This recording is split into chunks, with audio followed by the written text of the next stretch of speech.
रोज बोलण्यासाठी लागणारी सोपी वाक्य इंग्लिशमध्ये सहज कशी बोलायची हे आपण बघतोय.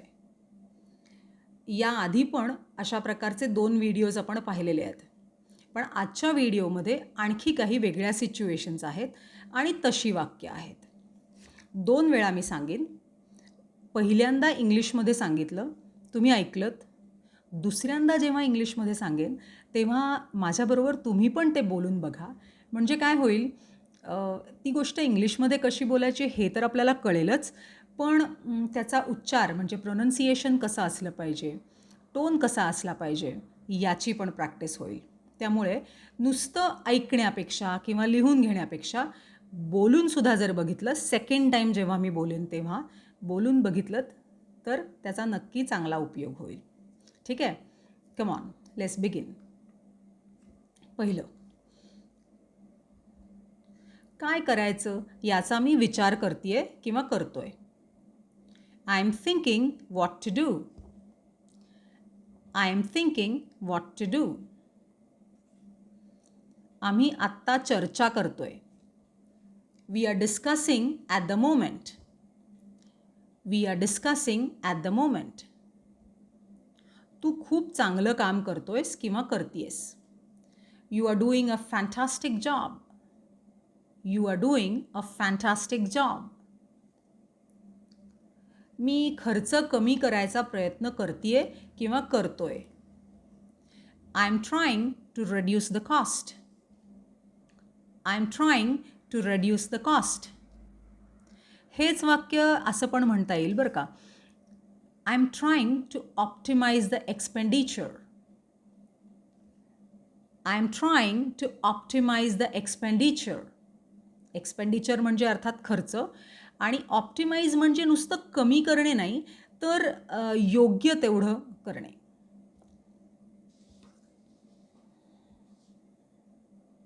रॉनी बार्बेक्यू पनीर बनवतोय. Ronnie is making barbecue paneer. Ronnie is making barbecue paneer. ती का बोलत नाही आहे?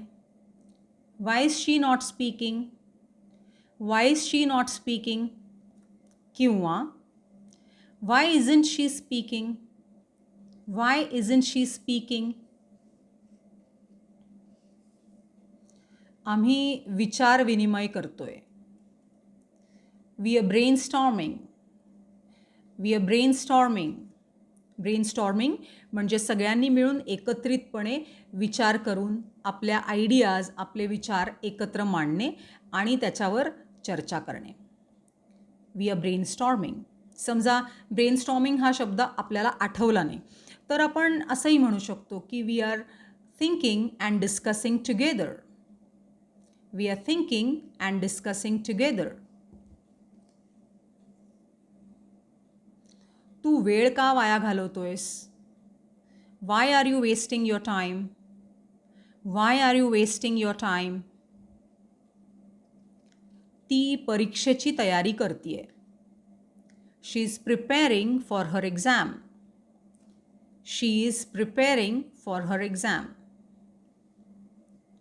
हा लॅपटॉप अगदीच व्यवस्थित काम करतोय. This laptop is really working well. This laptop is really working well.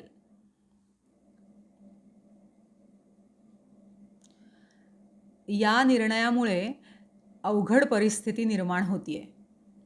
This decision is creating a challenging situation. This decision is creating a challenging situation. सध्या ते बाणेरला राहत आहेत. म्हणजे नेहमी वेगळीकडे राहत असतील, पण तात्पुरतं बाणेरला राहत आहेत. कसं म्हणणार? Currently they are staying at Baner. Currently they are staying at Baner. तू आत्ता काही महत्त्वाचं काम करतोयस का? Are you doing something important at the moment. Are you doing something important at the moment. कार्यक्रमाला त्यांच्यापैकी किती जण येत आहेत? How many of them are coming for the event. How many of them are coming for the event. मी आत्ता तसं खरं तर काहीच करत नाही आहे. I am not doing anything as such at the moment. I am not doing anything as such at the moment.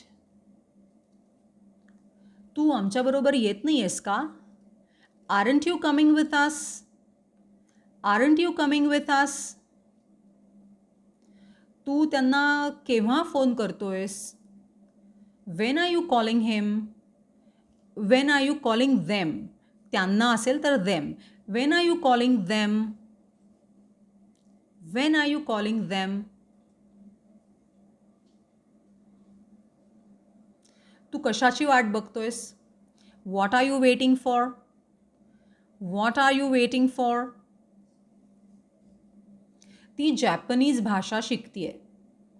She is learning Japanese. She is learning Japanese.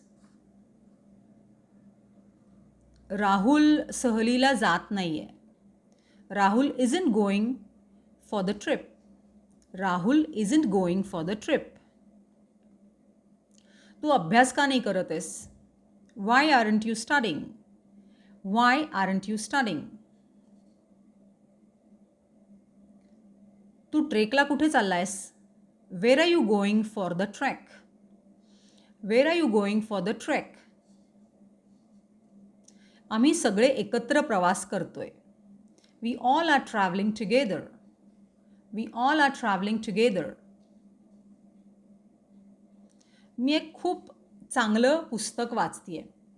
I am reading an interesting book. I am reading an interesting book.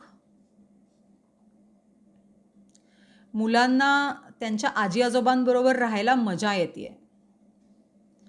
Kids are enjoying their stay with grandparents. Kids are enjoying their stay with grandparents. आता ही वाक्य तुम्ही बोलून बघितली असतील माझ्याबरोबर second time. जर नसतील बघितली तर त्या त्या ठिकाणी जाऊन व्हिडिओ पॉज करून तरी बोलून बघा आणि मग त्यामध्ये काही छोटे मोठे बदल करून बोलून बघा. म्हणजे जसं की आरंट यू कमिंग विथ आसच्या ऐवजी aren't you going with your team? Aren't you going with them? असे छोटे छोटे बदल करून पण बोलून बघा आणि त्या टोनमध्ये पण बोलण्याचा प्रयत्न करा. उच्चार आणि टोन त्या पद्धतीने नॅचरली करण्याचा प्रयत्न करा आणि काही प्रश्न असेल, काही शंका असेल तर जरूर विचारा. With these 25 sentences, real life situations, this is Deepa signing off.